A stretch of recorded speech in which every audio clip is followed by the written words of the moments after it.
బంగాళాఖాతంలో ఏర్పడిన అల్పపీడనం స్థిరంగా కదులుతోందని వాతావరణ శాఖ తెలిపింది. ముఖ్యంగా కోస్తా, తెలంగాణ జిల్లాల్లో జోరుగా వర్షాలు కురుస్తాయని అధికారులు చెబుతున్నారు. పలుచోట్ల భారీ నుంచి అతి భారీ వర్షాలు కురుస్తాయని చెబుతున్నారు. దీనికి తోడు ఈశాన్య రుతుపవనాలు కలవడంతో విస్తారంగా వర్షాలు కురుస్తున్నాయి. కోస్తా తీరం వెంబడి గంటకు 45 నుంచి 50 కిలోమీటర్ల వేగంతో ఈదురుగాలులు వీస్తాయని విశాఖ తుఫాను హెచ్చరికల కేంద్రం అధికారులు చెబుతున్నారు.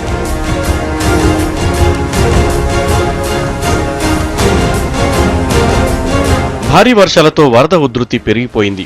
వాగులు, కాల్వలు పొంగి ప్రవహించాయి. కొన్ని ప్రాంతాల్లో రైలు పట్టాలపై నుంచి నీరు ప్రవహిస్తుండటంతో రైళ్ల రాకపోకలకు తీవ్ర అంతరాయం కలిగింది. దీంతో దక్షిణ మధ్య రైల్వే కొన్ని రైళ్లు రద్దు చేసింది. శ్రీకాకుళం జిల్లా ఇచ్చాపురం దగ్గర వరద ఉధృతి అతి ప్రమాదకరంగా ఉండడంతో అటుగా వెళ్లే రైళ్లను రద్దు చేశారు.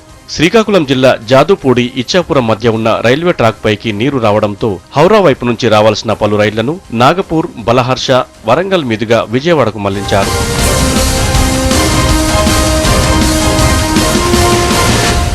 మరోవైపు రాష్ట్ర వ్యాప్తంగా కురిసిన భారీ వర్షాలు జనజీవనాన్ని అతలకుతలం చేసింది. అత్యధికంగా కళింగపట్నంలో 32 సెంటీమీటర్లు, ఒంగోలు 31, అచ్చంపేట 22, కాకినాడ, టెక్కలిలో 20 సెంటీమీటర్ల వర్షపాతం నమోదైంది. దర్శి, పత్తిపాడులో 15 సెంటీమీటర్లకు పైగా వర్షం కురిసింది.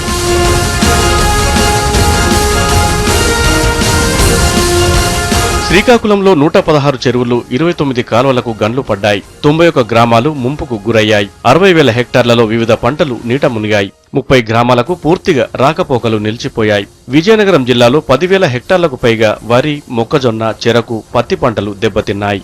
జిల్లాలో దాదాపు 10 కోట్ల ఆస్తి నష్టం వాటిల్లినట్లు అధికారులు అంచనా వేస్తున్నారు.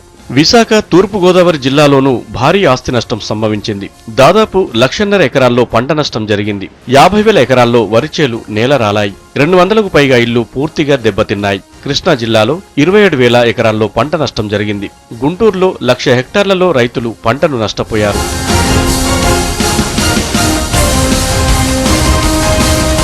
ప్రకాశం జిల్లాలో 124 గ్రామాలు జల దిగ్బంధంలోనే ఉన్నాయి. 85 గ్రామాలకు విద్యుత్ రవాణా వ్యవస్థ స్తంభించిపోయింది. కర్నూలు, ఖమ్మం, మెదక్ జిల్లాలో దాదాపు 1000 హెక్టార్లలో పంట నష్టం వాటిల్లింది. అయితే ఇప్పటికే ఆయా జిల్లా కలెక్టర్లు ఆస్తి, ప్రాణ, పంట నష్టం అంచనా వేసేందుకు అధికారులను నియమించారు. వారికి ప్రభుత్వం నుంచి తగిన సాయం అందేలా చూస్తామని హామీ ఇస్తున్నారు.